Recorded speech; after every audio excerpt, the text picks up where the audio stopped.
Bismillahirrahmanirrahim. Assalamualaikum warahmatullahi wabarakatuh. Alhamdulillah, puji syukur kita panjatkan kehadirat Allah Subhanahu wa taala, Tuhan semesta alam, sebagaimana Dialah yang telah memberikan kepada kita kekuatan, kesehatan, serta taufik dan hidayahnya sehingga kita masih bisa berjumpa kembali.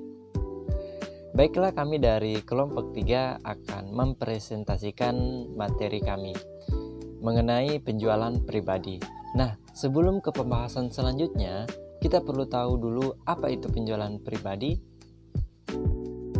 Penjualan pribadi adalah suatu cara untuk meningkatkan penjualan produk suatu perusahaan yang merupakan kontak langsung antara perwakilan penjualan perusahaan dan calon-calon langganan.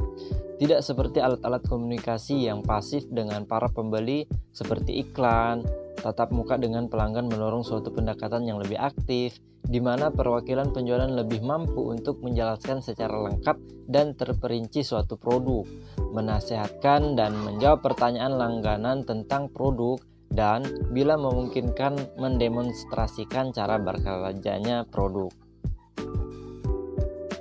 Materi selanjutnya akan dijelaskan langsung oleh materi 1, 2, dan 3. Waktu dan tempat dipersilahkan. Terima kasih atas waktu yang diberikan kepada saya untuk memaparkan materi. Langsung saja. A. Ruang lingkup dan sifat penjualan personal. Yang pertama, ruang lingkup penjualan personal. Yang kedua, tenaga penjualan personal merupakan kunci suksesnya perusahaan. Yang ketiga, penjualan personal dan strategi pemasaran. 4. Nilai tambah dari penjualan personal. 5. Proses penjualan personal.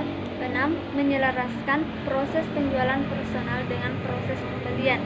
Yang ketujuh, dampak teknologi dan internet pada penjualan personal. Selanjutnya, peran penjualan personal dalam IMC atau Integrated Marketing Communication. Integrated Marketing Communication adalah salah satu bagian dari manajemen perusahaan yang terdiri dari iklan, public relation, dan sponsorship, personal selling, direct marketing, serta sales promotion yang saling terintegrasi dan saling mendukung satu sama lain. Jadi, peran penjualan personal dalam IMC atau Integrated Marketing Communication yaitu memainkan peranan yang penting dalam dunia usaha. Seluruh elemen bauran komunikasi pemasaran haruslah konsisten dengan rencana strategi yang akan menghasilkan suatu program IMC. Selanjutnya, baik, kelebihan dan kelemahan personal selling. Kelebihan personal selling. Yang pertama, penjualan secara bertatap muka lebih fleksibel dan mudah untuk disesuaikan. Yang kedua, memiliki perbedaan dari alat promosi yang lain di mana dalam melakukan proses penjualan. Yang ketiga, sales dapat mendemonstrasikan manfaat produk secara langsung. Yang keempat, dapat memberikan jawaban dan penjelasan produk lebih mendetail secara langsung atas calon pembeli. Yang kelima, sales dapat mengunjungi pelanggan dengan teratur untuk melakukan maintenance pelanggan. Yang keenam, dapat memberikan bantuan nasihat kepada konsumen mengenai barang yang akan mereka beli. Kelemahan personal selling. Yang pertama, biaya operasional dari personal sangat tinggi. Yang kedua, sangat sulit mencari tenaga sales yang berpengalaman dan ahli di bidangnya. Yang ketiga, kegiatan personal selling membutuhkan waktu yang relatif lama. Yang keempat, keterbatasan untuk menjangkau dan menemui calon pembeli.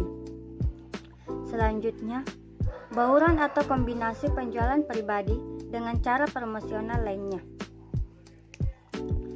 Bauran promosi merupakan kombinasi strategi yang paling baik dari variabel-variabel periklanan, personal selling dan alat-alat promosi yang lain yang semuanya direncanakan untuk mencapai tujuan program penjualan yang terdiri dari periklanan, personal selling, publisitas, promosi penjualan, dan direct mail.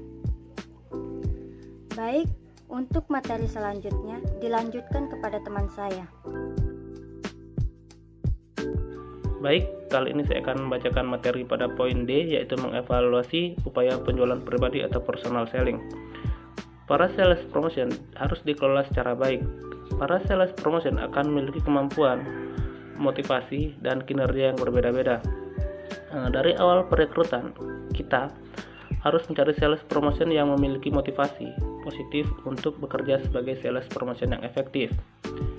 Lalu mendefinisikan proses penjualan yang akan mereka jalankan.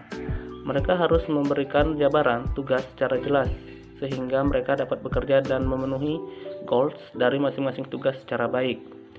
Setelah mereka bekerja, masuklah ke tahap evaluasi. Di sini kinerja para sales promotion akan dihitung dan dipertimbangkan biaya yang mereka gunakan untuk melakukan penjualan sehingga perilaku sales promotion dalam bekerja.